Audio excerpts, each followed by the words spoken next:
deep state Obama crony kicks President Trump in the teeth. She just ordered State Department to .whoa. One of the many problems President Trump faces is opposition from entrenched officials within various government agencies who are loyal to Mr. Obama, and who are very willing to obstruct President Trump's initiatives. While you would think that employees who refuse to follow lawful orders should be able to be fired, it's not that simple. Facebook, Twitter, email. One of the many problems President Trump faces is opposition from entrenched officials within various government agencies who are loyal to Mr. Obama, and who are very willing to obstruct President Trump's initiatives. While you would think that employees who refuse to follow lawful orders should be able to be fired, it's not that simple. Few places does this play out with more intensity than at the State Department, an agency dedicated to a leftist agenda that likes to operate as though it's independent of accountability to the Secretary of State, let alone the President. For example, an official named Jennifer L. Smith informed affiliated agencies that migrants can enter the country in violation of any quotas that might be in place. In other words, she decreed that the law doesn't apply.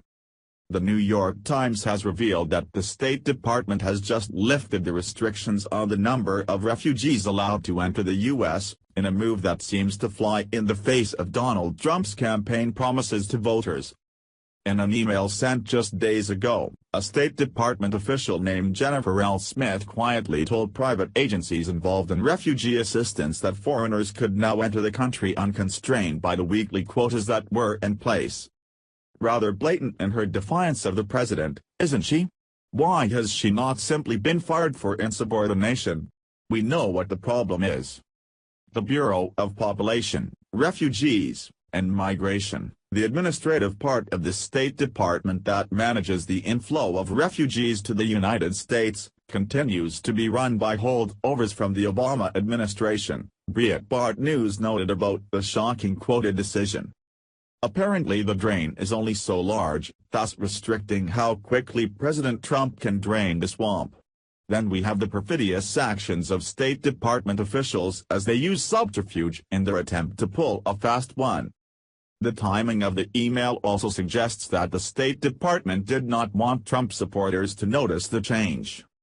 Betraying the voters who elected Donald Trump, the Department of State slipped the news to the contractors on Thursday, who then slipped the news to the New York Times just as you were packing up for the beach or getting ready for a family barbecue, using the federal government's favorite holiday weekend trick to bury the news, explained Ann Corcoran on the Refugee Resettlement Watch blog.